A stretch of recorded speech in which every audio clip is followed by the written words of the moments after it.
You're not going to offend me. You're not going to offend me. Yikes. Why all gear reviews are compromised. Eating lunch at the top of a summit doesn't make sense. Tell me how you really feel. I'm just saying, like, know how to do big miles so that 40-mile trail that you can't get to because you don't have time off of work, you could, if you knew how to do 20 miles a day, you could do that in 2 days. This could be like episode 85, something like that. I always get the numbers messed up, something like that. But this is, we have on another great guest. This is the third time I've talked to Emery.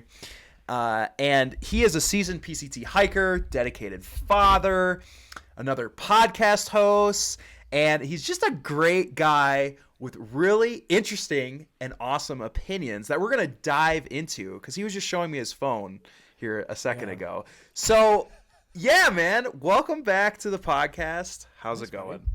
Dude, it's going good, man. I'm super stoked. It's always, I feel like the first time we talked, I was like, oh, I can talk to this guy forever about anything. Like, yeah, it's nice to talk to someone that can just roll. Yes, and riff.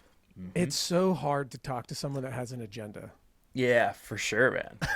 For sure. And I talked to a guy recently where I was like not having an agenda. He clearly had an agenda. And sometimes I just have this part of me where I'm like, we're not going to get to your agenda until I'm ready to get to your agenda. And he kept trying to bring me back. And I'm like, don't do this. I remember you telling me about this. I don't know if it's the same guy. This one was happened more than once. Ago. Yeah. This one was a while ago. So interesting. Well, no agenda here besides just diving into these awesome opinions that you have on Instagram. And I'll say this. It looks like they've been hot topics on Instagram. Some people are like, I read the comments. They're like, I totally agree with this. And then there's ones like, oh, dude, you missed the mark with this, and blah, blah, blah. And I will say, I agree with about 95%. I have one that I got to pick. I got one that I got to pick. Let's go. So anyway, if you guys don't follow Emery on Instagram, it's Emery_Byland. I think so. Yeah. So he's been recently putting up some, really, he's screenshotting his Apple Notes. Real dude, because creating content is so, I'm like, what's laborious. The classiest way to do this? I'm like, do you realize the amount of steps it takes to create a thing to go on Instagram? Like, why is there not, like, why can't you just create content on the Instagram? Yeah. So I was like, fine, I'll just write a couple sentences on my phone and deliver it to the world. Dude, it literally could not have been any simpler. It's like the simplest shit, but it's so, like, it hits, right? It hits. Yeah. So, well, you know what gave me the idea is I saw, like, I got delivered an ad and it was literally a screenshot of, like, the Notes app. And I was like, really? You can just do that? No one cares about Instagram anyhow. It's not even a photo. Like, what is it anymore? Anyhow, like, what is it? You're just delivering ideas. That's and so I was like, cool, way to put it. Here's an idea. It almost makes me want to switch over to like X or whatever it is.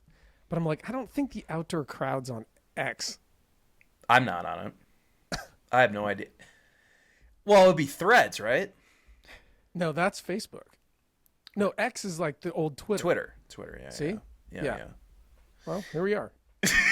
So anyway. So what's the 5%? What's the 5% we need to argue about? Let's see what we got to argue. Okay. He's got it pulled up. I have it pulled up. Okay. And I see where you're coming from with this. And You're not going to offend me. You're not going to offend me. Stop filming your adventures. Oh, this is great. Yeah, tell me, because I'm open to it. So I probably agree with you. Well, I totally hear what you're saying because there is also times where I'm just like, frick, man, like, I wish I didn't have to do this, right? Yep. Or I'm on a through hike and I'm filming I want to make a documentary after it, but I'm going past a really beautiful place and I'm like, the last thing I want to do right now is at the end of the day is stop, set it up, walk past, walk again, blah, blah, blah. Yep. Now, what I will say is that I do think that is the discipline that separates creators from non-creators, though, because 100%. You know what I'm saying? Because it is a total different discipline than just through hiking. And so I think that sometimes it gives I think sometimes it gives lazy people the excuse not to film.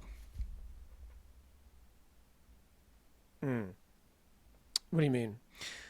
I feel like people will say, I don't want it to take away from my experience, so I'm not going to film something. Good point. Yes, You know what I'm saying? 100%. So then they just won't film anything. And then I was having the experience, brah. yeah, that's I was in the moment. Okay, Yes. so and I agree with you. And I've also had this debate with our good friend Darwin, because we've talked about this a lot as well. Here's where I was coming at it from. You need to do what you enjoy doing. Full stop.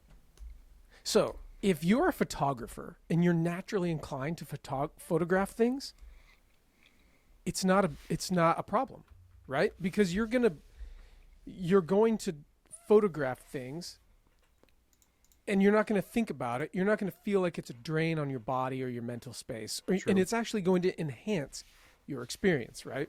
And the same goes with videography. And that's what Darwin and I had debated at one point was, well, it actually does enhance his journey, because then he can look back on it and blah, blah, blah, blah, blah. So to him, recording hikes and things like that is very important to him, and it adds to the experience. Yeah. Where I was going with it is I think there is this, people feel a need to buy like a drone that they actually never do any of the footage. They never do anything with the footage. Did I say that right? They don't. That's a good point, bro. They don't make a project. They get a GoPro.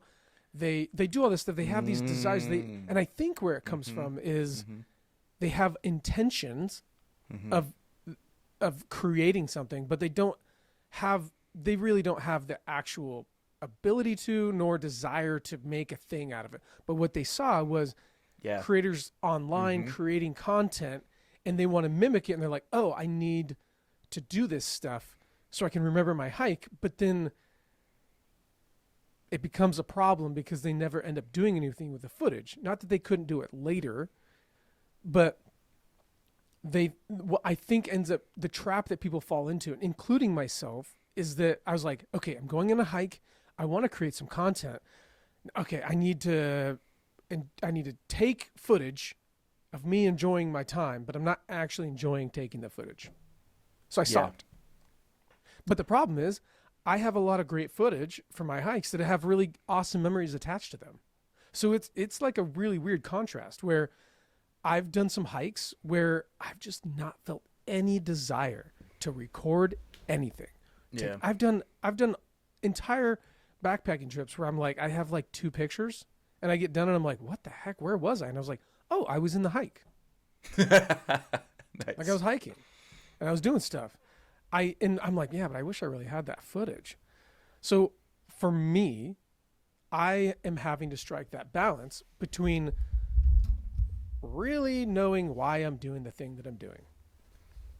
Is this hike for me, or is this hike part of a project? And where I would like to get to personally is doing personal hikes where I go for myself and I go with my family, and then doing like a project hike where like, okay, cool. I want to film this hike. I want to film this. And then as you go into it, you can then approach your hike completely differently. You can get a shot list together. Yeah. You can get some music. You can do the whole project. And then I think you'll create a better experience because it's all about intention. But what I don't like and what I don't encourage people to do is just to do shit just because they think they should be doing it. And everyone's taking pictures of their hike and everyone's videoing their hike, but it's not fun. It's really not that fun. Like, it's really annoying to set up cameras and have to worry about that when you're super tired. It's just not fun, unless that's the reason why you're going. So it depends on why you're going. Does that make sense? So you felt obligated, like at first, that you needed to have this gear. It's like, oh, I'm going snowboarding, so I better get a GoPro because everybody on freaking YouTube's got GoPro videos of them going down the resort that nobody actually watches on YouTube, because why would they? That's a really great example. Yeah. And how many people do you know that have bought a drone? Because that's what you do. You buy a drone and then you toss it in the air and you take some drone footage and you're like, why did I do this? Like, what? Why? and it's not, I'm not saying it's wrong. You can buy a drone, you can buy a picture, you can do whatever you want.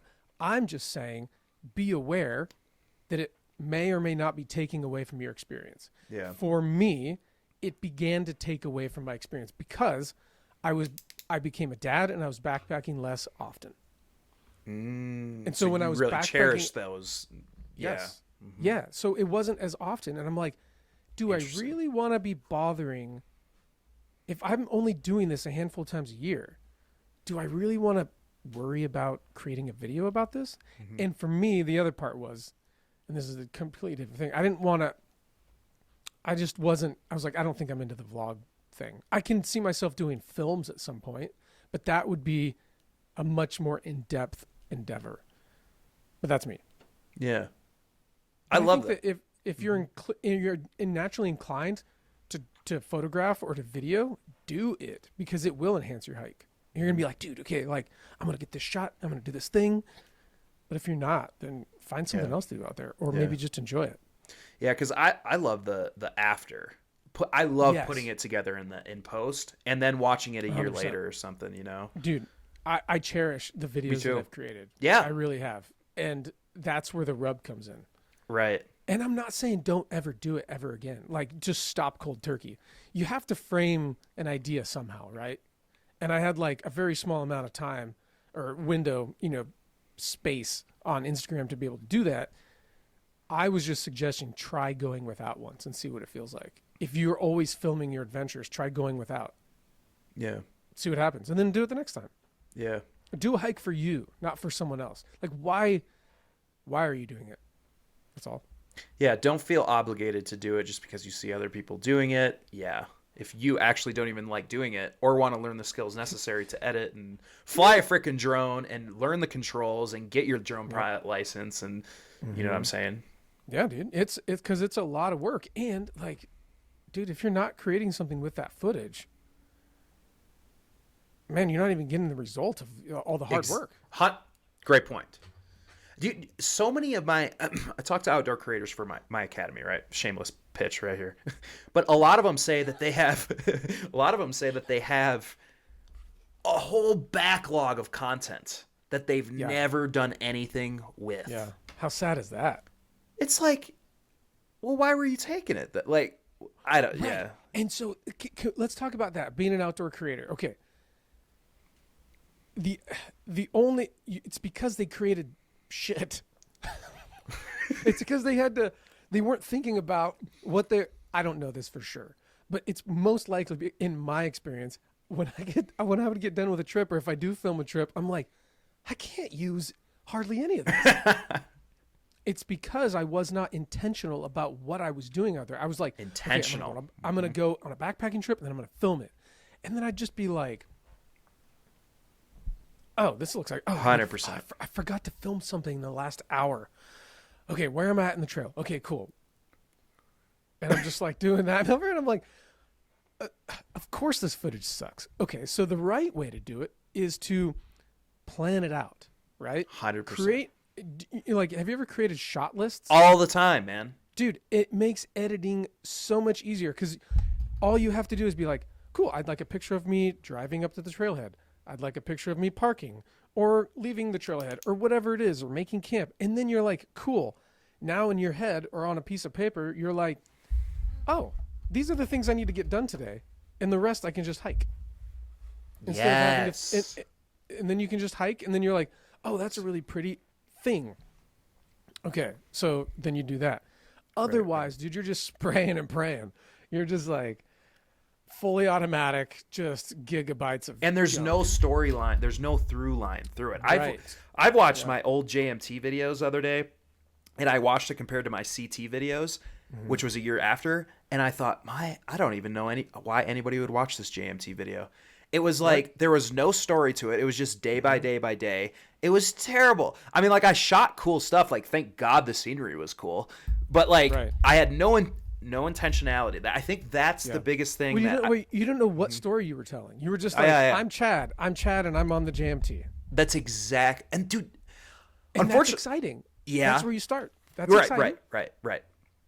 And but it's way better when you have a story to tell and you're intentional, like you said. Like, I think that's the biggest thing people should take away is like how Emery talked about intentionality.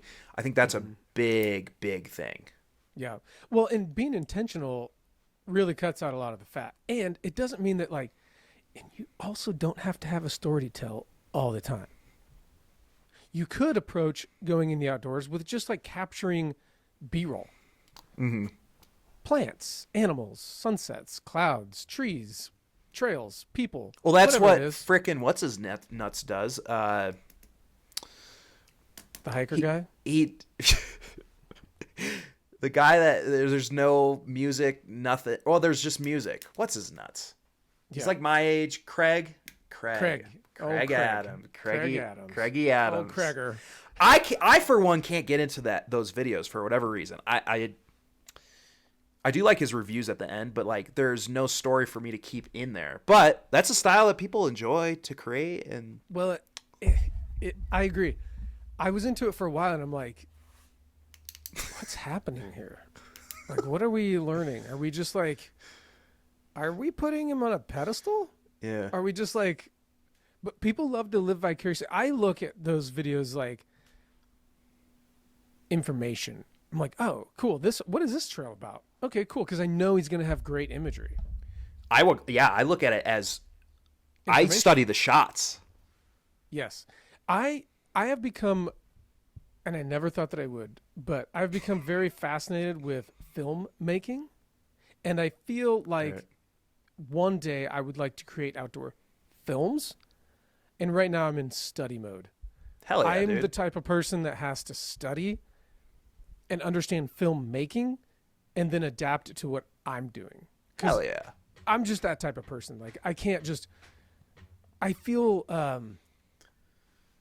weird just like, you just have to do it. I'm like, yeah, I have to get to the point where I understand what I'm doing first, and then I go and do it, and then I can revise. If I just go out there and don't know what I'm doing, I don't learn well that way. And I'm not inspired by that.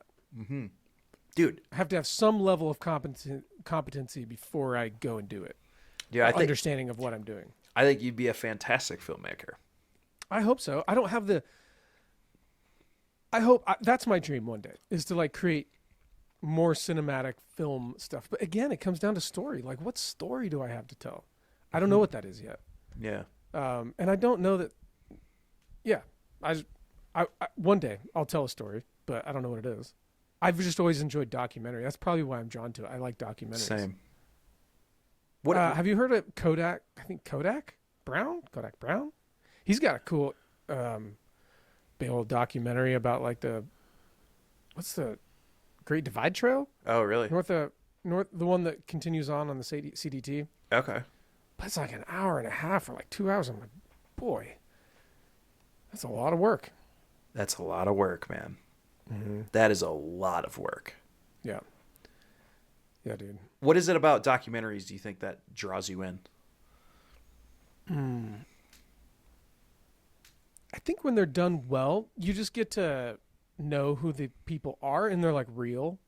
I've never been a big fan of like fiction and like fake. I've always wanted real everything in my life. Like, just don't be fake. Just tell me all your dirty secrets so I can just accept who you are. If you try to be cagey, we can't get along. So I documentaries. I grew up in like watching like National Geographic and looking at National Geographic magazines and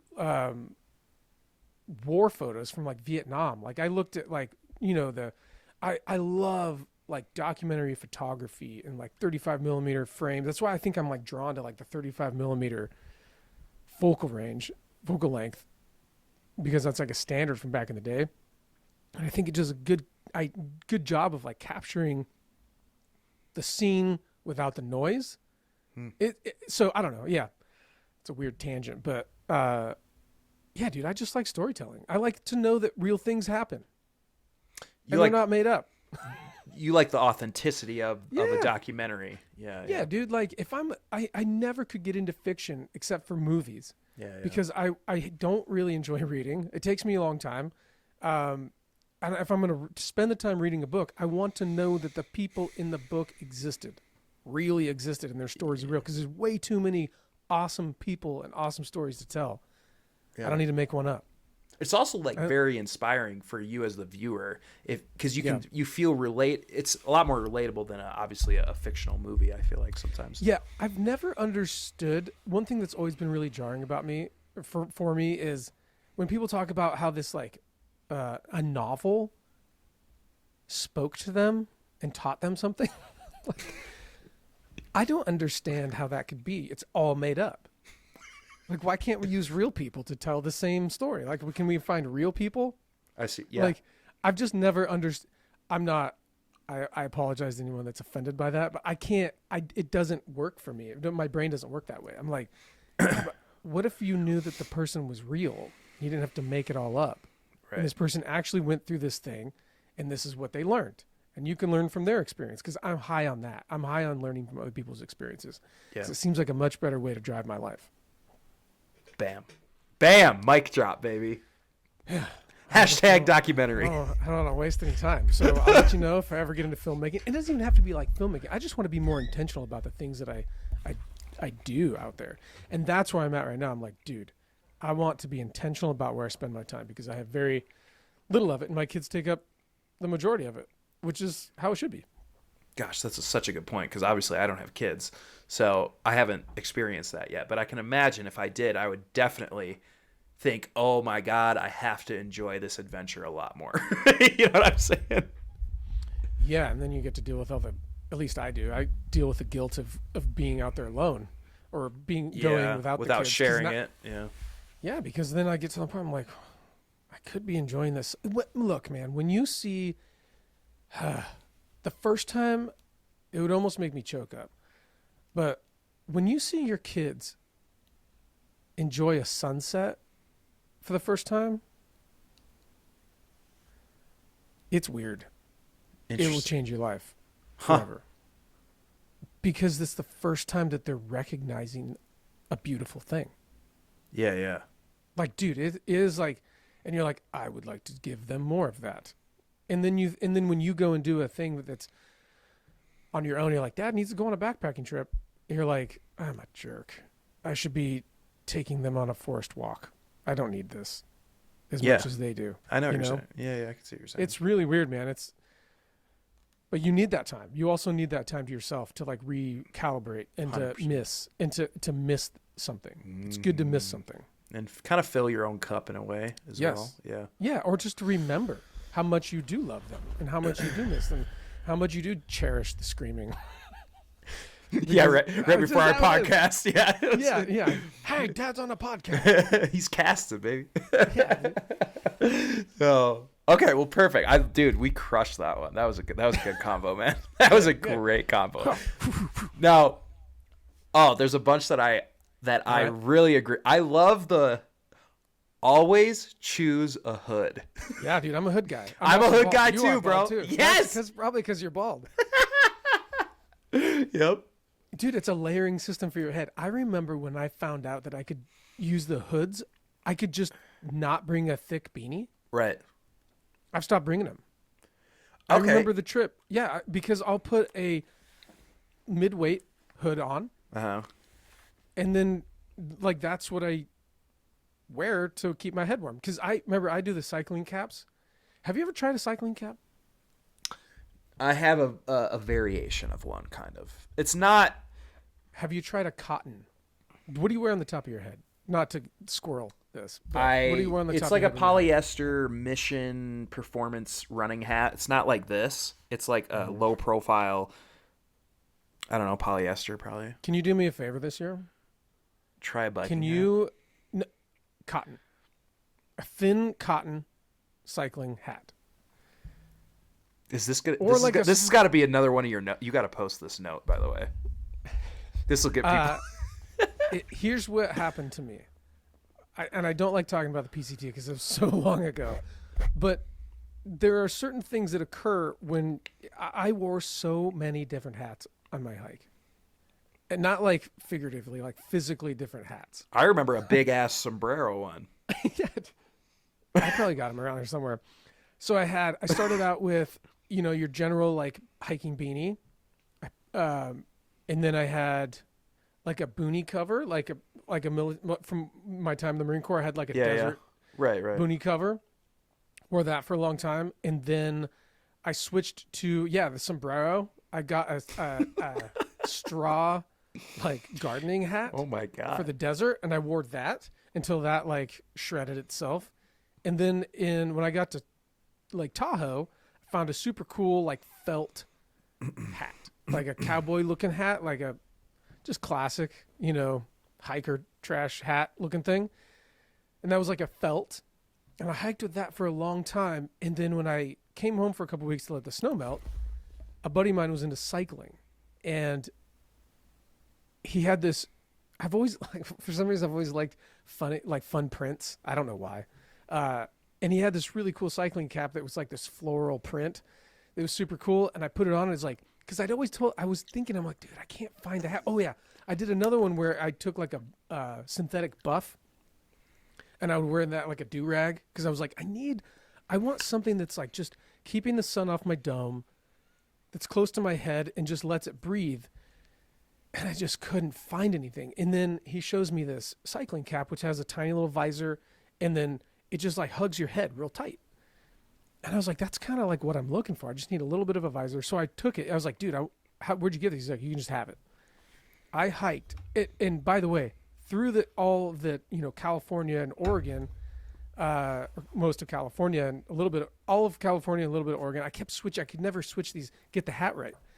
I'd always take it off throughout the day. At some point in time, I was always switching hats, putting it on my pack, hanging it off my pack. It was super annoying. From Fish Lake all the way to Canada, I wore that cycling cap, never once desired to take it off. And it was a thin, I'm telling you, go to your grandma's like fabric store, cheap ass thin cotton fabric with a little visor that can flip up and flip down. And I would wear that, and then I would put my hood on top of that if I need a little bit more warmth, and then I would put my rain hood on top of that. Okay, now let me ask. I don't know what it is, but dude, my head breathed so well. I forgot that I was even wearing a hat. Let me ask you this. That's alluring to me, but what about the small visor to keep the sun out of your face, though? Amazing. How much sun is that doing? Well, what's great about it is that normally when you're hiking, you're kind of looking down at your feet-ish.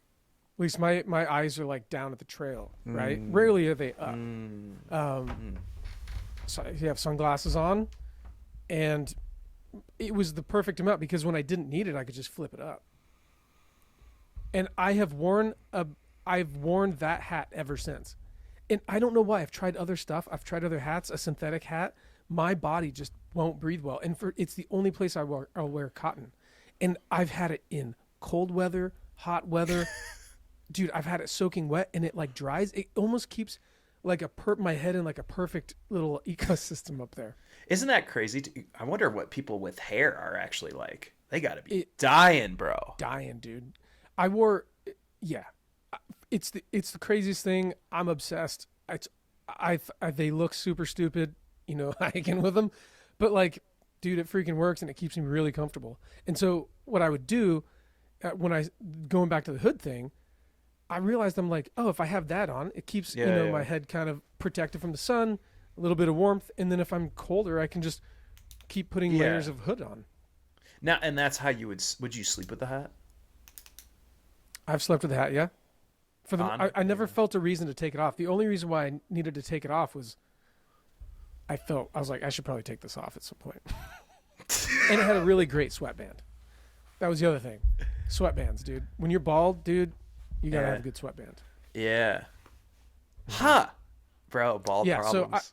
and every time I buy something without a hood, I instantly regret it.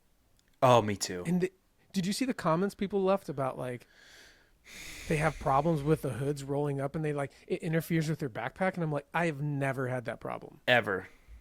I've never felt that. I've worn at one point, because I own nothing but hoods, I would have a t-shirt on, doesn't have a hood obviously, but a mid-layer when I would like hunt, I would wear like a thicker one. So 1, 2, and then a puffy jacket, and then a rain. So like 4. And I never felt uncomfortable, dude. I was like, I don't know. My backpack doesn't, I don't feel like I have a rat on my back.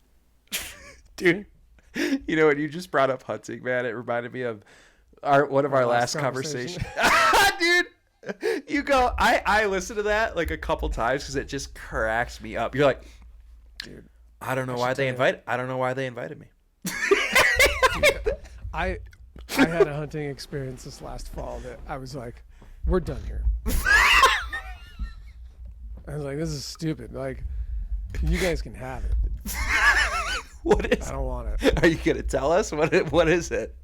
I gotta hear it now. Yeah, there's a lot of lessons learned in this one. Oh gosh. Okay, so I have a rule where I would like to know what I'm getting myself into at all times.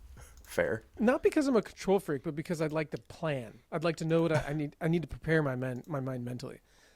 But knowing that about myself, I was like, you know what, Emery? Sometimes you just have to go with it. Yeah, you yeah. know, you have to go with it. 100%. So I went with it, and it bit me in the ass. So I got invited to go to Idaho to go on a hunt. Oh, you got invited again. Look at you with these fielding these invitations, Emery. Damn. I don't know why they do this. I do. And my wife was like, "What are you doing?" I was like, "I don't know." But I got invited, and I'm like, just gonna go. I've never hunted Idaho before. I spent money on the tag, the whole 9 yards. I'm like, this is gonna be great. This is gonna be great. Knew one of the guys, didn't know the other two. I'd met them before at like a house party situation, hunting house party, and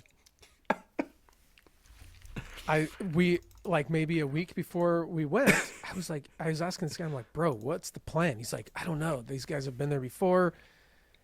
And so like I was like, well, can we like, I need to know what to plan. Like, 100%. Like, what should I bring? Yeah. You know, like we're going to be there for like 10 days. What do I need to bring?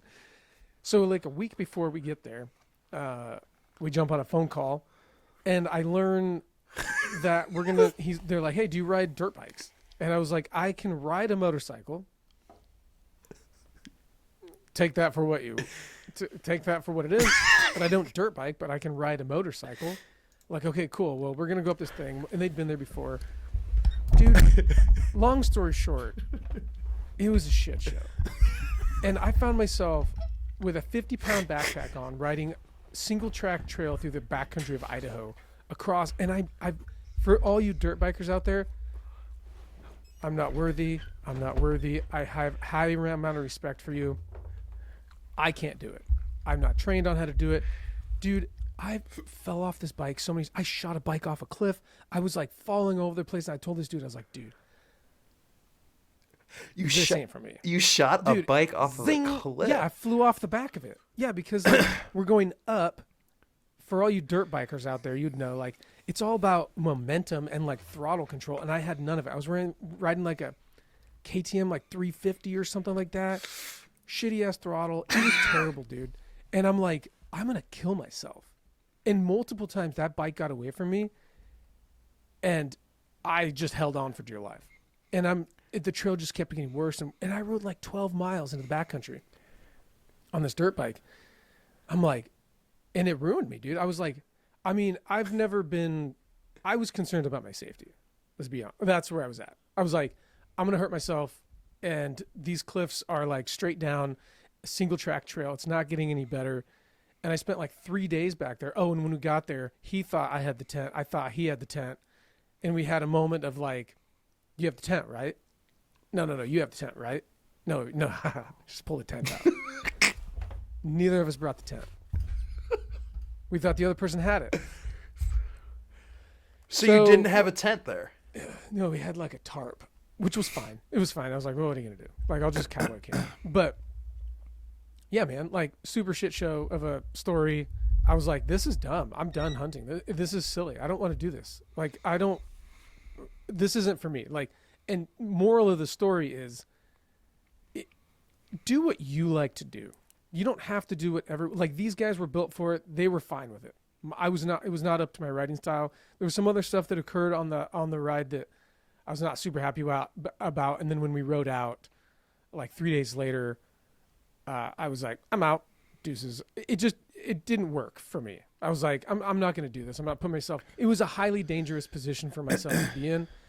And I have 2 girls at home, and my risk threshold is extremely low. And when you have kids, and that's what you think about. And I'm just, look, I have nothing to prove to anybody. I don't care. But there's this, like, in the hunting world, dude, it was just gross. Like, they were like talking about, oh, I need to do this for this brand, and this brand's sponsoring me. And I was like, ew, I thought we were just hunting. Yeah. Like, why can't we hunt and then some other stuff too? But like, it seemed like sponsorships and we got to kill something because our sponsors need something dead to post. And I was like, that's gross. Like, that's weird. So not for me, sir. But yeah, backcountry dirt biking in Idaho. Check that one off the list. So, bro, I'll be walking from here on out. I think your storytelling ability is exceptional, man. That was I think it's terrible. You did that really well. You did that really, and that was just like the EXO mountain hike or whatever the hell you went on last time. That story. Dude, I don't know why I keep getting, like, I'm pretty sure I'm uninvited after that. 'Cause I just got back to camp and I was like, yeah, so I'm leaving. And he's like, yeah, I kind of figured so. And I was like, yeah, dude, not for me. Like, and also, I'm not going to be a hinder. I felt like I would be a hindrance to them because I was like, look, I can't ride dirt bikes like this. I can ride down a forest road. But, dude, have you ever ridden a dirt bike with a 50-pound pack on? Having to do, like, technical stuff down, like, super steep terrain and, like, literally at one point, dude, it was just boulders. I can't do that. Like, it was, and even this dude was like pretty good rider. And he was like, yeah, that was super intense. And I'm like, yeah, imagine what it's like being a guy that can't do this stuff. And I'm just like holding on for dear life. So like basically it's the equivalent of your first time snowboarding and they take you down a Black Diamond Run. Yeah, for sure. Yeah, that's exactly what it was. I'm like, and then he's like, I'm like, you think I'm going to kill something back here? Hell no, dude. I can barely freaking ride this trail. Yeah. Good luck packing. Yeah. Dude, I fell off. I came back. I had bruises all over my legs from like, I T-boned. It literally threw me off. At one point, I like rolled down a hill multiple times with a pack on. I'm surprised I didn't break a limb or like smash something open, dude. Like, I should have broken something. At one point, I literally flew off the bike and landed on like a snag and like T-boned on it. It knocked the wind out of me almost. Oh my God. And like charred forest, you know, from an old burn all up and down my body. I was like, dude, so, no thanks. And so what did your wife say when you got home from that? Well, she knew something was up because I wasn't talking to her on like my inReach. She's like, how's it going? I'm like, fine. And I was like, I just got to get out of here.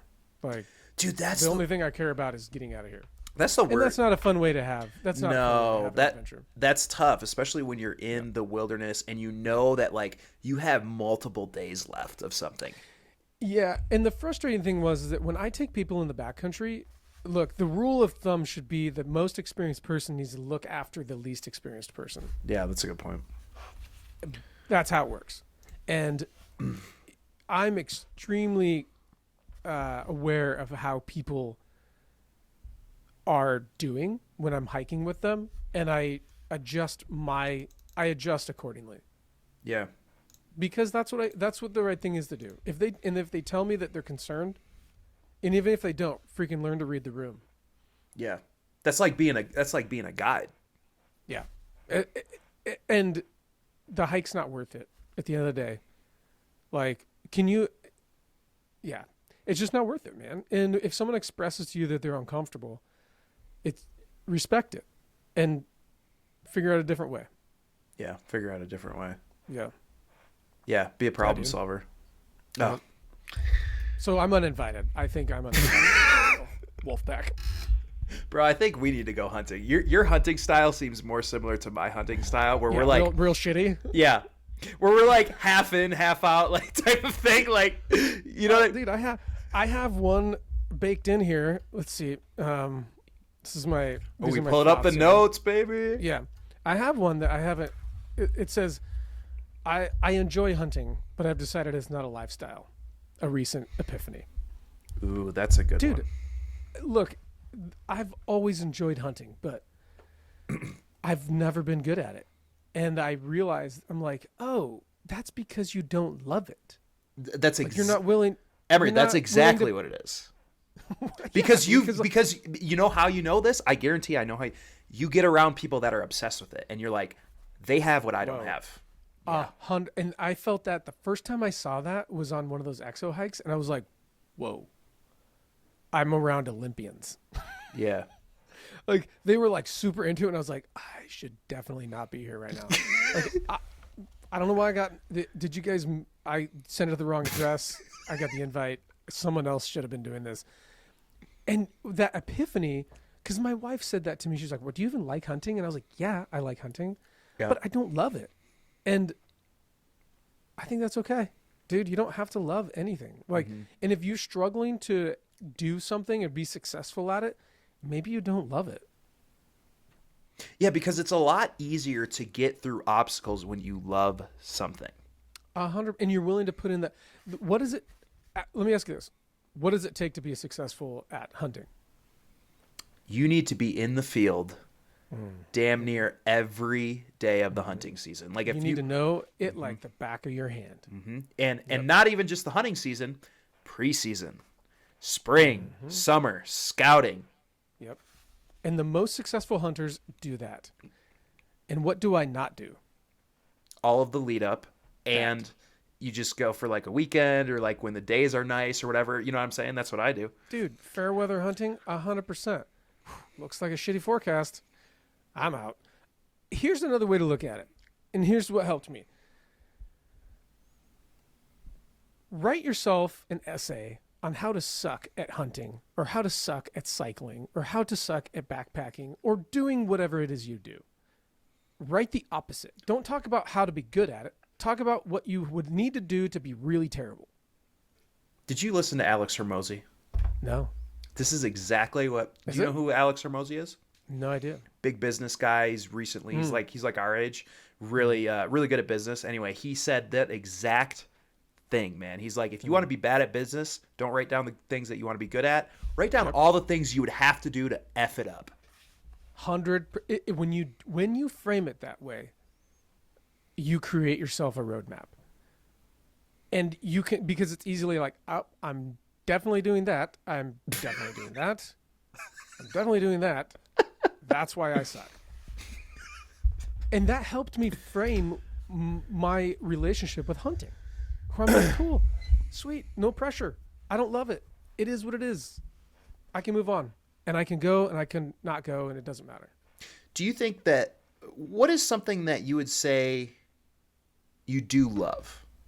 Like an activity or something like that? I love writing. This is another recent epiphany. I love writing. It Gotcha. gives me, and this is something I thought that it was baked into other stuff, but I thought it was photography. I thought it was video. I thought it was podcasting or whatever it might be, teaching people.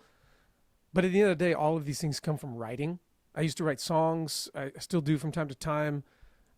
It all started with writing. That's what gives me the most energy. And that's something that I love learning about writing, or I love learning about storytelling or creation, or like getting, that kind of stuff. So yeah, that's something that's something I'm willing to put. I mean, dude, I have a freaking crazy amount of notes in here. You got to Like, hold. Can you hold that to the camera for the people Dude, that are watching yeah, on YouTube? man, Look at all these notes that are like, just these are like the just- ones he just posted on Instagram. Look at all those, dude. What's my oldest? Should we?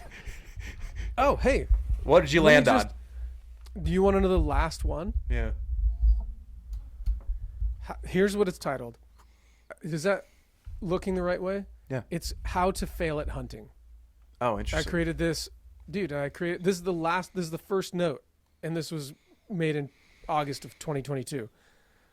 Hunt at the wind of your back. Make lots of noise and movement. Nope. Do no preseason scouting, but instead rely on luck. Go unprepared for weather and physical requirements. Give up and go home early. Oh my God. Don't Oh my practice with your God. weapon.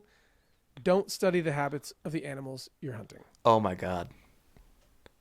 Oh my That's literally God, what we dude. just talked about. Yeah. So if I want to understand why I suck at hunting,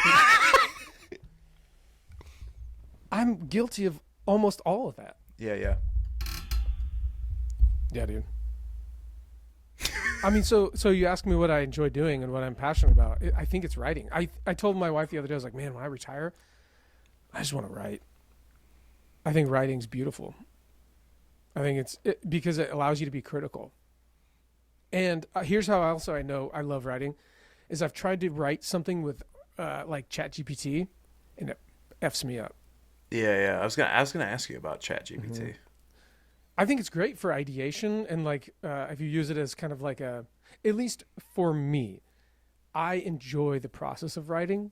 It would get me up in the morning, or it does get me up in the morning because that's what I do mostly, to like create content or articles or whatever they might be. Podcasts, I write a lot of those. And when I tried to write something with ChatGPT, it was discombobulating. I'm like, this is all wrong. This isn't in my voice. This isn't in my mind. Yeah. But at the same time, it's really great for ideation. Give me some ideas on X, Yeah, okay, cool. And then I can, because a lot of times that ideation is difficult, you know? I mean, this is literally like years worth of ideas that I haven't gotten to yet. Yeah, man. You got one in there? You got one what's another one in there? We can riff. Oh, man. Blue lines on a map don't always mean water. Guilty. What the heck do they mean? What is it? Well, I went on a backpacking trip one time, and I was like, look at this map. There's water. There's blue lines all over the place. I see what you're saying. And when I got there, it was like seasonal or something. They were not, I mean, and I know that area so much more now, so it's even more hilarious because I've seen water in those streams like once ever in like years. Yeah. So like, yeah. So that's what I mean. This spans that's how backpacking changed my life. That one's kind of dorky, but and I probably don't even have thoughts on that one. But the ones most recently, the Keep It Wild one. Yeah. Like, that's an interesting debate. How far do you go to like allow access and to protect the backcountry? Do you keep it wild? Do you bulldoze Yellowstone to keep it wild, or do you create roads? How do you get people to enjoy? How do you get people to buy into an idea if you keep everything wild? So that's interesting. What do you think about that? Like, how far should the backcountry go in like creating it, making it accessible, or should there be pit in the backcountry? Well, I think that the backcountry should be accessible to a certain. Take my parents, for example. My parents would never be able to hike into the shit that I see at all, ever.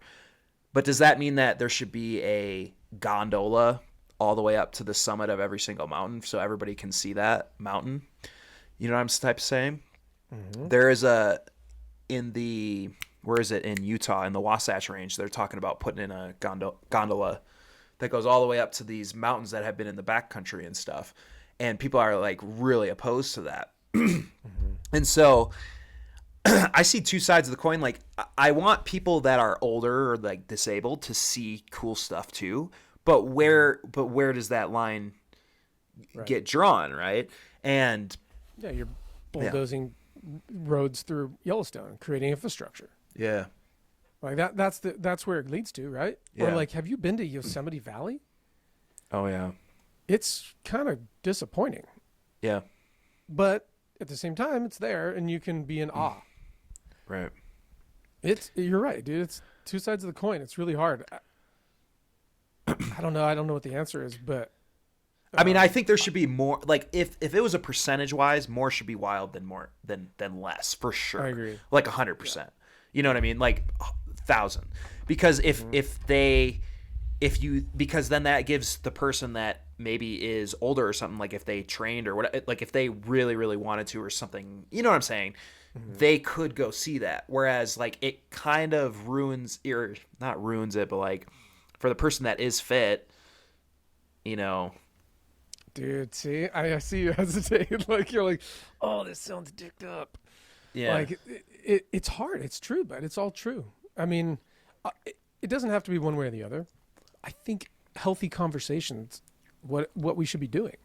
Mm-hmm. Like, should we put a gondola in the middle of the mountains so people can enjoy it? Like, do we need to be doing that?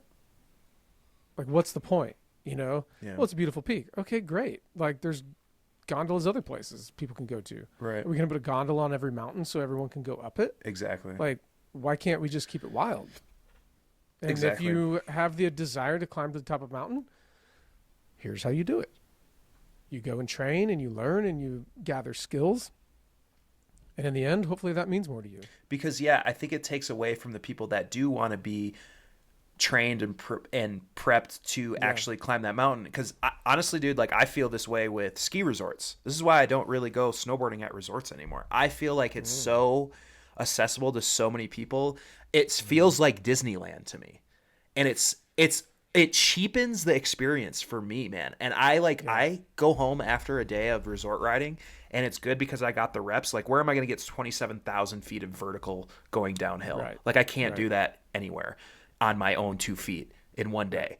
But I feel so much more rewarded when we were in the Tetons last week, and I was hiking up, riding down, hiking up, riding down. You know what I'm saying? And so it cheapens the experience for me. And that's something that, I don't know, for me at my age and my ability level right now, like I'm not really interested in. And there should be different levels, right? Mm-hmm. Like, I think that's great, is that there's always going to be the day hiking trail that's paved. Yeah. And then there's going to be the non-paved trail that's a little wider, that's, you know, flat. Yeah. And that it's around a lake or something like that. And then there should be the ability to stair step your way up to more and more stuff. Yeah. Like, that's what we should aim for. Would you And say that's what that's kind of where it's at? Yeah, I was just saying That's that's where it's at, kind of yeah. where it's Yeah. at, I would say, for the most part. Yeah. I just think before we start putting gondolas on the mountains, we should probably, like, I think we're good. Yeah. Absolutely. Do we need to do that? But at the same time, there could be an argument to be made that I just interviewed a guy who wrote a book about Everest, and the same concept applies there. Like, the purists think that you shouldn't have these big expeditions going up it. But dude, how do you get more people bought off on a mountain or an area to save it? Like, That's true, man. it's if it's if it's only accessible by a very few amount of people, no one's gonna care. No one's going to care. There's going to be no money. Then politicians are going to erase it from the ballots, and it's going to be bulldozed into housing. Yeah, bingo. No one's gonna protect it.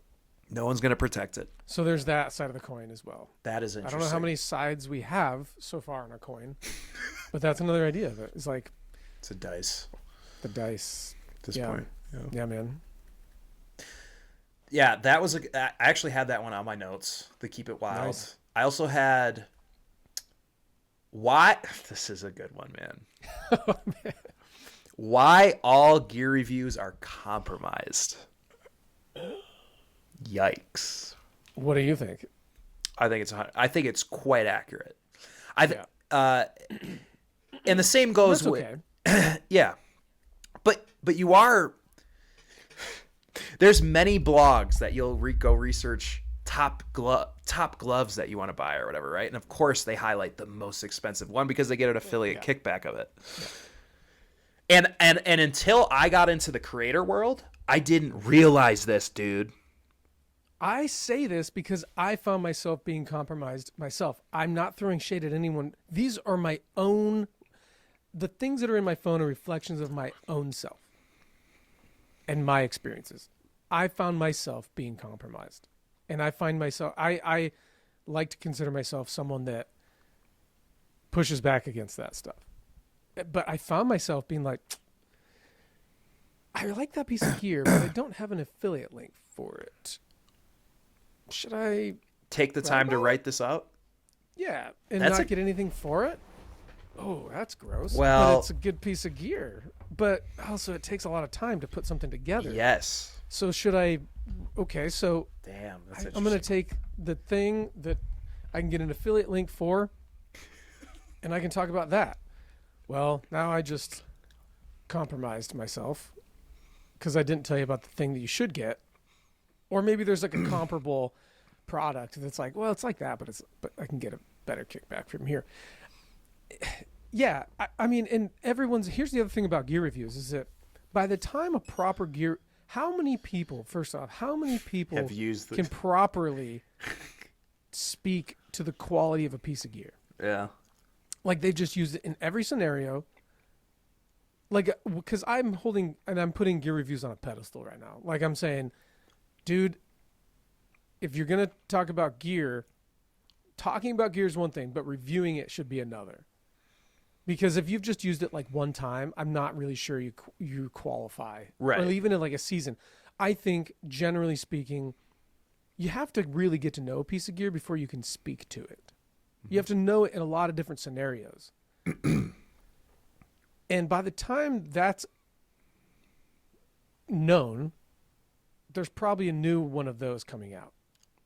You've already missed the boat, right? So like, how many gear reviews come out right after a thing is launched? Especially in like the camera world, it's like launch day, and there's already like 100 reviews of a camera, and you're like, but you had it for like 2 weeks or like 3 days. Mm-hmm. How can you review it? You're just talking about it. Yeah. You just have like 100 people talking about a piece of gear. Like if you want to just talk about gear, great. But like, I'm not really sure that's considered a review. And the weird thing is that like, yeah, like now you're trying to convince someone to buy something that you don't really know that well. It's just weird. Like, and there's always it all comes down to why you're talking about the thing. Yeah. And that's why I think a lot of them are compromised. So they don't have enough experience with it. Number one. Yeah. Yep. And then there's a monetary. And there's a kickback with it. Yeah. Yeah. What would you say I'm about? not saying it's wrong. What would you say about gear reviews? Like, here's my top 10 gear that I liked in 2023. Type of thing. I mean, if it's personal preference, sure, go for it. Yeah. Like, I don't have a problem with that. Like, I think it's gear reviews. So it would suck to live in a world without gear reviews. I'll also say that. Mm-hmm. Because, dude, gear's expensive. And it's what I do if I'm researching a piece of gear is I try to find as many different perspectives on it and as many gear reviews as possible so I can get like an average of opinions, right? Exactly. Yeah. So they are very beneficial.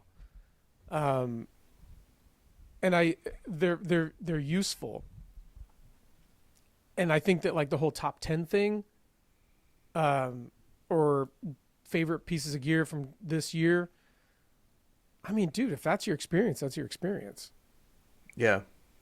Like, but the weird part is that how many other pieces of gear did you try? Like, did you just own it and you're just trying to get like a headline? Yeah. Maybe I'm overthinking it, but I'm like, I don't know what that's based on. How is your top 10 list based? What's it based on? Like 100 items? 100 different stoves? Yeah. Or you're just like, hey, I really like this gear's working out for me. Yeah, that's because that's how I do it at the end of the year is like, I say, this is the gear that I picked up this year that, hell yeah. 2 thumbs up. And yeah, I do get an affiliate link out of that, which is nice too. But like genuinely, like this is gear that rocked my socks off this year. Yep. You know what I'm saying? Yeah. But I think that's helpful. I think it's helpful to people because, dude, again, gear's expensive. So the more that you can put out a list of like gear that is, hopefully people are doing the same thing. And I think they generally are. But I just think everyone should take all gear reviews with a grain of salt. 100%. That's all I'm saying. No, that's no. Yep. Consider the source, take the through line of it with other reviews. And also, if everyone's talking about the same gear, there might be a reason why. A lot of these brands, it as well as I do. They have a thing, they want to get it in people's hands, so they talk about it. Yeah.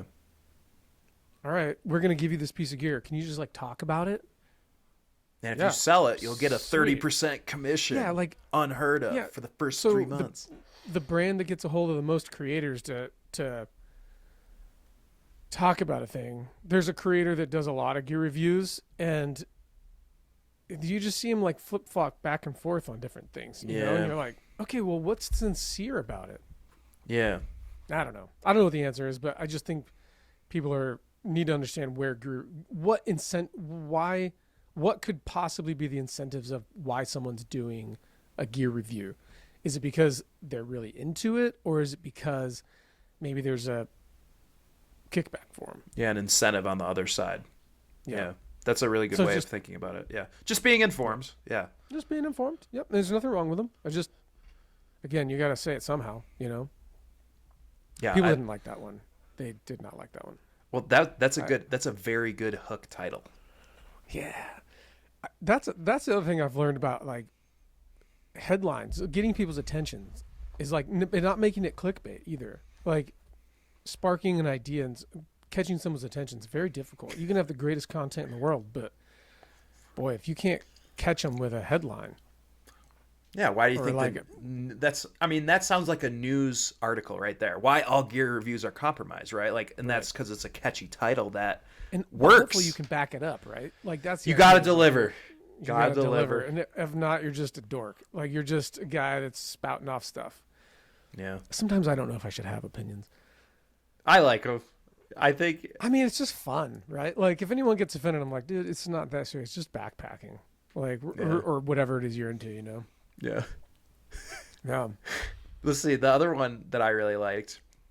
This is totally true. The secret to being great at backpacking is efficiency. Yeah, in everything, man. Everything. I get pushback on that when I discuss something about like, let's say, one of the things when I first section hiked the PCT, this is when I first hit you up a long time back in 2019, and I wanted to do a 100-mile hike, and I had a Osprey Atmos something or other, and it didn't have hip belts, or it had a hip belt, but it didn't have hip pockets. Why? I don't know why. And I would link up with these PCTers, and I would see how efficient they are on trail because I would have to I'd have to grab snacks. I'd have to take my pack off, grab snacks out, put it back on, whatever. And just the simple fact of like having hip belt pockets makes a huge difference. Not only are you saving time, but you're keeping yourself fed on the trail instead of saying, "Oh, I'll do it in 10 minutes, 15 minutes, whatever." You know what I mean? You keep going, right? And so efficiency is number one in backpacking, especially if you want to be doing bigger miles during the day. Well, it also makes it, even if you're not doing bigger miles, dude, the worst thing in the world is not being able to find what you're looking for. Like to just have to dig through your pack and pull everything out and then like look like a yard sale when you get to camp. How many people have you been backpacking with that are just like, bro, why is your stuff all over the place right now? Yeah. Like, I mean, it's stressful. It's stressful. Or the person that packs at the trailhead. Like, dude, that's not a good place to pack. It's not efficient. And you should have done that before you got here. Like, again, and it all, I think, I'm not saying this because it's the right way to do it. I'm just saying it's more enjoyable. It makes the experience more enjoyable when you remember where everything's at, when you have a system, when you know where your food's at, where you know how to access your food. Like you make it where you make it so that your rain shell is like, boom, right there. Oh, it's starting to rain. Outside of your pack. Rain shells, yeah, it's on your pack. Or, you know, the thing, I've never understood sleeping bag compartments on backpacks. What is that? Sleeping bag compartments. Yeah, like the Ospreys, like they have like a zipper compartment for their backpacks, for their sleeping bags at the bottom of have you seen? No. You've never seen this? It's on every backpack. That's like, it's like even Mystery Ranch has zippered, like a specific zipper for your sleeping bag. That's weird. Yeah, like, okay, and talking about that, when do you take your sleeping bag out of your backpack? At the end of every single day, I never touch it. Therefore it's at the very bottom of my pack. It's at the bottom of your pack. It's the first thing you put in and the last thing you take out. Yeah, great. Yeah. Why do you need a special zipper pocket for? Like, what's the scenario in which like you need access to your sleeping bag that quickly? Dirt naps. Good thing of course, I had that. dude. Yeah. Good thing I had that zippered compartment at the bottom of my backpack. Like, I haven't been able to figure out why that thing's there, but they keep putting them in there. And I say that jokingly because I'm like, I bet someone's like, oh well, good thing. That's efficient. No, that's not what I'm talking about. Like, 100%. it's the order of everything. It's like it's actually inefficient to like use that zipper. Like just stuff it and you just put it in the bag. And like that's why I like simple backpacks because there's no zippers, there's no pockets. They're just like a tube, and you're good. You're good. And a pocket on the outside and pockets on the side. That's the most perfect backpack because they're very. When I started doing that, it's like they're streamlined, and they're awesome. Like, and I think efficiency also goes with like how you operate your body on the trail as well. Interesting. What's an example of that? When you hydrate and when you eat, and how you eat, like, or taking a break at the top of the hill doesn't make really a whole lot of sense because you're done. Taking a break and here's mine. You can put this one in a note. Eating lunch at the top of a summit doesn't make sense. Eat it before you frickin' do the climb. 2 reasons. Lessens the weight and you get energy. That's hilarious. I love that this I feel like we might have just uncovered a little nugget of tell me how you really feel. Well, it's always like my buddies will be like, oh yeah, I can't wait to get one. The summit always is shitty weather too. When you're on a Colorado 14er, you're freaking altitude sick. Yeah. It's windier than shit. It's, that's the last place I want to eat. 100%. Like I get the rationale, and trust me, I've 100%. Done it many times. Yeah. But I will say I enjoy it way more when I basically do that before I get to the summit, and I lessen my pack weight, and I get actual energy to go up the freaking mountain. And that's what I'm talking about, like efficiency, right? It's like you should eat before the hill or on the hill, not I'll eat at the top of the hill. Like you're spelling out this whole thing like it's less weight. Someone told me once, let's see if I can get it right. It's better in than on, and it's better out than in. So it's like, it's better to eat your food and get it in you than wear your food. And it's better to, get it out of yourself than keep it in. Interesting. And I don't know if those are wise words for anyone, but something to think about. It just helps you like eat it. If you have food, eat the food. But then I remember people just like want to take breaks at the top of a hill. So in the event that you're trying to cover bigger miles, don't take a break at the top of the hill. Like just keep walking. It's over. Yeah.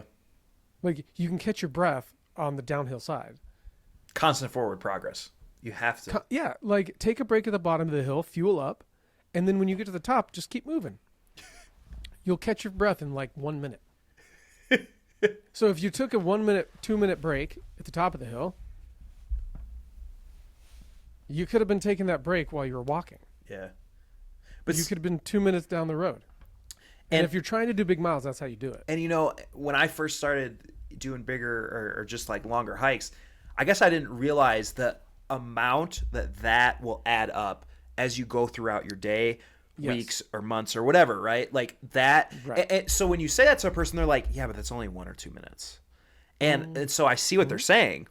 Mm-hmm. But when you're extending that out over a long time horizon, it's just like, it's just like anything you waste your time on.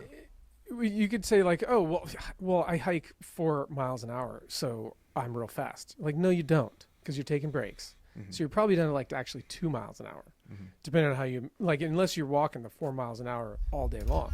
Mm-hmm. But generally speaking, like my general pace is like 3 miles an hour. No shorter, no faster, no slower. Like 3 miles an hour, regardless. For some reason, that's where I'm at least last time I checked. But that's when I'm moving.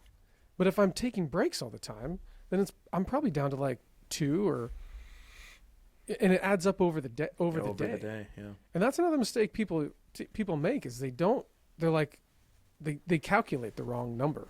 They underestimate how long it's going to take. Yeah. And they're like, dude, why am I still walking? Oh yeah, because you've been taking breaks. Right. So if you're trying, like you said, if you're trying to really pack on those miles, and why would you want to pack on the miles? Well, you don't have to, but there's a lot of trails out there that you could do in a weekend if you knew how to do the big miles. That you would have to take you'd have to take time off of work to do. Mm-hmm. You know what I mean? Very So good point. Yeah. I don't care how many miles you do. I'm just saying, like, know how to do big miles so that 40-mile trail that you can't get to because you don't have time off of work, you could, if you knew how to do 20 miles a day, you could do that in 2 days. Right. And you can easily do it. Like, you don't have to be in the greatest shape. You just have to know how to feed your body, and you have to be efficient. So that when you are taking a break, you're not digging through your pack. Look, when you sit down and you do big miles, you need to be on your butt, drinking water and eating, so that in 10 minutes, when you stand up, that food's in your belly. You shouldn't still be eating in 10 minutes. Mm-hmm. At least that's how I do it. How do you look at it? I usually eat as I'm walking. Okay. I'll take like one break in the morning because I like my morning miles the most. That's when I'm the freshest. Yeah. And everything's so nice and cool. And that's the other thing, bro. What time are you hiking? I mean, I generally don't like to sleep in. Well, and that's good. It's like you're hiking the coolest parts. When I was on the JMT, the morning is so fun. Well, and I would call it people were hiking JMT miles. They would ask me like, "How are you hiking these many miles?" I'm like, because like I'm going by 6 a.m. and I'm hiking before the hottest parts of the day. So I'm getting good miles in, whereas they're waking up at 9 a.m., going by 10, quitting at 4. They're hiking basically during the hottest freaking part of the day. The sun's already high as shit in the, you know what I'm saying? So like the time that you do as well is like be efficient with, you're going to hike faster when it's cooler out. No question about it. Yeah. And also like hiking in the morning is amazing. It's awesome, it's man. Peaceful. It's so quiet. awesome. But it's hard but again, that's another thing in the morning, like back to efficiency. To get out of camp in the morning, dude, you got to have a system. Yeah. You have to know what you're doing in an order. And I'm just saying that like when you have a system and you are efficient, it makes the whole thing more enjoyable. Right. Like I've been in camp, I've been like hiking with people before where I'm like sitting there waiting to leave. Yes. And I'm like, dude, I was ready. Like I got to the point, on a trip in the last couple of years, I got to the point I'm like, I'm about to just bounce and I'll just see you in an hour because I just ate all my food. I'm going to have to eat more food. I thought we were leaving. Yeah. And so because I time my departure within like 15 minutes of me eating. Nice. So I have that energy. Yeah. And I'm like, dude, what are we doing? Like, we did the same things. We kept like filling up your bottles at night versus in the morning or filtering whatever you need efficiency. to like Dude, that's another great tip right there. Yes. Don't wait. Yep.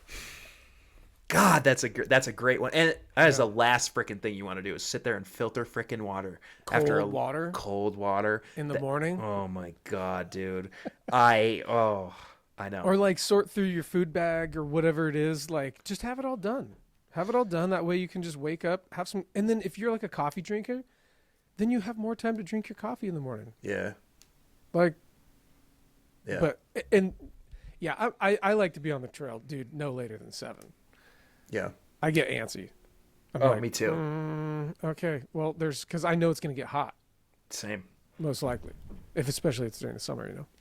And it's like, man, even like just in a day hike, start early because you never know what's going to happen during the day. And then it becomes dark and then you're really screwed. I hate, I always encourage people that I go with. I'm like, no, we're not leaving at 10 o'clock. We're leaving at as early as possible that we both can agree on, because this allows you have a buffer, because I will feel anxious if I leave late and I know that I have to like crank stuff out and I'm like, dude, but night's coming, you know what I'm saying? It's not fun. Yeah, I think there's a lot that you can do to set yourself up for success. If you just think through things, and again, that's just efficiency. And I think the idea is like, if you can build yourself this efficient system of like where your gear goes and how you do things and how you feed your body, then you can really just focus on the hike. You can just focus on enjoying yourself, which instead of focusing on where your gear is at or why you're uncomfortable and why you're bonking and things like that. When you do that, it just starts clipping along, right? And you're like, wow, okay, cool. That was a good day. So you're saying it's almost, it's almost unconscious. You're just like unconsciously doing it. So you don't have to use brain power, and energy to do that. Yep, exactly. Yeah. I mean, that's how I've enjoyed myself the most, is getting to that point. But it takes a lot of reps. It takes getting a system. I wish people would do more videos on how they do this. I think that would be a good trend to see, how they operate their day.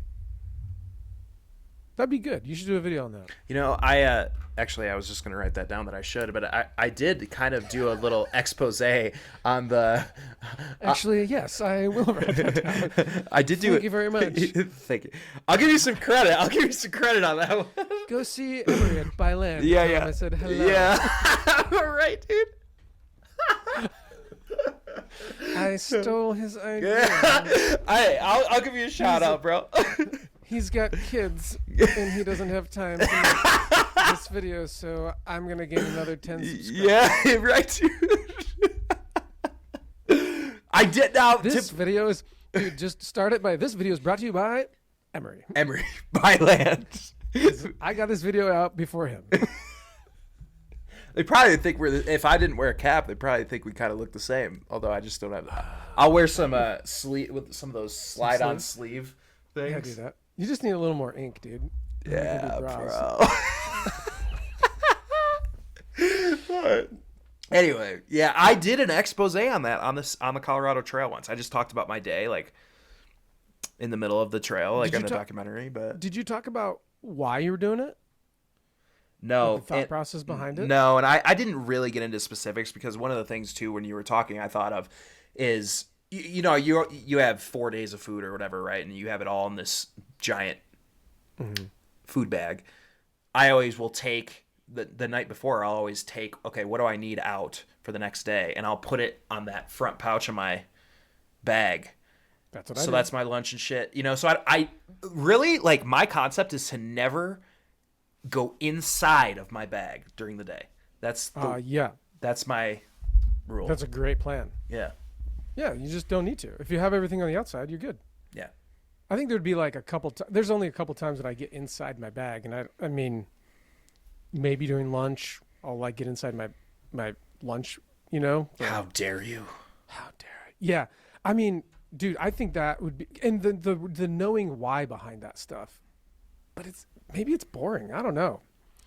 I think it's good for people to know the concepts behind stuff. You know, it's like the same reason why, you know, why you choose a piece of gear, you know. Yeah.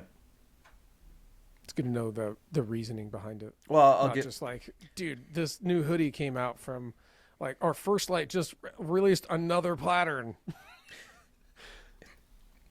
You mentioned merino something, and then you put a little emoji next to First Light. Yeah, was it the? It was the, or whatever the heck. The closed eyes. Yeah, I just think they're just an interesting company.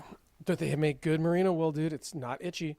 I think a lot of people they find themselves with itchy merino wool, and there's a few brands that I've come across that I'm like, dude, this stuff feels great. Like, not itchy at all. First Light's one of them. Interesting. Yeah. Kuyu makes some good stuff. I like Kuyu. Fjallraven makes good merino wool. Kuyu's got some great merino. I like and then, you know who else makes good merino wool? You know that brand Huckberry? They're like a men's fashion. They're really good stuff. Maybe I've heard of them, but if you look, they have like an in-house brand that makes really nice merino wool, kind of like similar to Icebreaker. Proof? Is it called Proof? I don't know, something like that. But they're like in-house merino wool. They have like I think it's called like a 72-hour shirt, and they also have like a hoodie as well. They actually did a collaboration with Mystery Ranch to make some trail gaiters that I bought because I've been looking for some good ones. Interesting collab. And I like them. But let me just tell you another reason why gear reviews are compromised. I have this set of gaiters, and for the longest time I was like, I should tell people about these gaiters, but I'm like, but I can't get an affiliate link for them. YouTube Maybe it's just AdSense. me that- YouTube maybe it's just me AdSense. that- I could. Yeah, it's true. Yeah, exactly. Yeah. You know what I want to do is I want to start like an outdoor news show. That'd be fun. Talk about new stuff that's, happening in the industry. This new guy, Chad. Steals my ideas. This guy will steal your ideas. He'll interview you, and then he will steal all of your topics. AI is currently writing the article right now. The script for it. Yeah, dude. I'm freaking out. Should we do one more and see if there's like Yes. dude, what about Make America Hike Again? What, like some apparel or what? No, like Or you're just saying like they should be hiking. Make America Hike Again. I have this concept that, you know who Rue McKenrick is? Yes. He's creating the American Perimeter Trail. Someone said I should interview him or. Okay. Yeah. He's got a lot. He's probably one of the most accomplished backpackers of all time. Really? That no one knows about. Yeah. Yeah, I was gonna say I don't know. I don't think he knows how many miles he's hiked. It's that many. And he doesn't care. In fact, he only really started talking about it when he was trying to get the perimeter trail up and going. People were like, you got to start talking about like how badass you are. Yeah. And he was like, it's not really like my style. He was just silently hiking thousands and thousands of miles. Wow. I mean, he's probably up to like, he's well over 20, 30,000 miles. Wow. And so American Perimeter Trail, I talked to him and he told me something that he's like, I think hiking is, how did he say it? He thinks hiking can save the world. And I was like, ha, ha, ha, ha, ha. Have we talked about this? Mm-mm.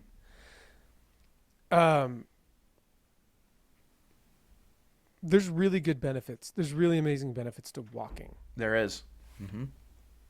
Like really good mental and physical benefits to walking. And I think I just choose the word hiking because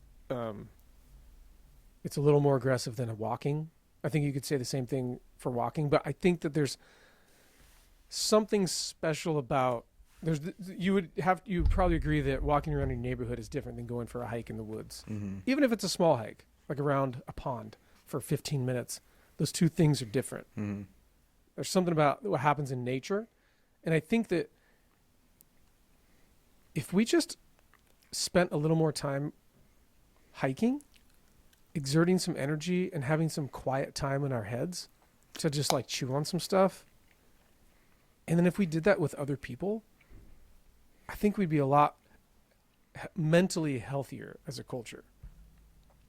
I really do believe that. And Rue's the one that put that in my brain because I thought it was kind of wishful thinking. But then I started looking back on all my experiences. And when you share a trail with someone or you share an experience, especially an outdoor experience, I don't know why, but something about sharing an outdoor experience together, dude, it will bond you to someone for a very long time. Yeah. The guy that I hiked the PCT with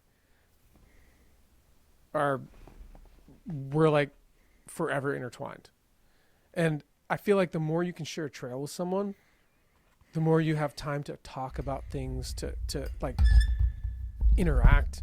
And then you think about stuff and then you talk and you think about stuff and then you talk. And you share a sunset and you always have that memory together. And I think that if people just started walking together, just going on a walk, it's really healing. And I have this idea, like in my neighborhood, I'd love to just start like a monthly neighborhood walk where you don't do anything, but you're just like walking around the neighborhood for like 20 minutes. Yeah. Getting to know people. There's something about the movement, man. about hiking and walking and like this. It's like running is a little bit stressful because your breath is like there, you know, it's like you're always in a state of panic. Yeah, yeah. But like hiking, when you get to that rhythm state where you're not, where you're able, if you're able to talk and hike, you're in a good spot. And I think that's really therapeutic for people. And I would love to see, I just think people are so at each other's throats and it's so silly. Like we need to get back to like a healthy place. And I really do wonder if people just hiked more, they'd feel good. I think there's pretty good proof that like being in the wilderness and like in nature is really good for you. I've never met anyone that's said otherwise. Yeah.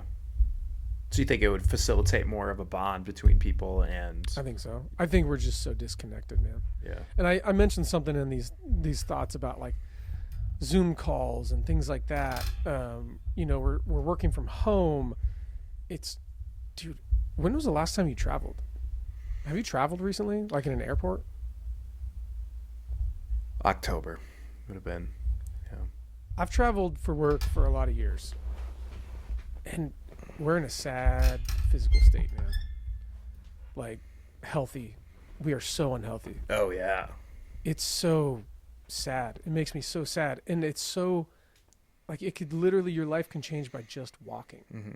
And it's very easy to do, very easy to start. You don't need products, you don't need gear, and you don't really need a recovery period from just walking.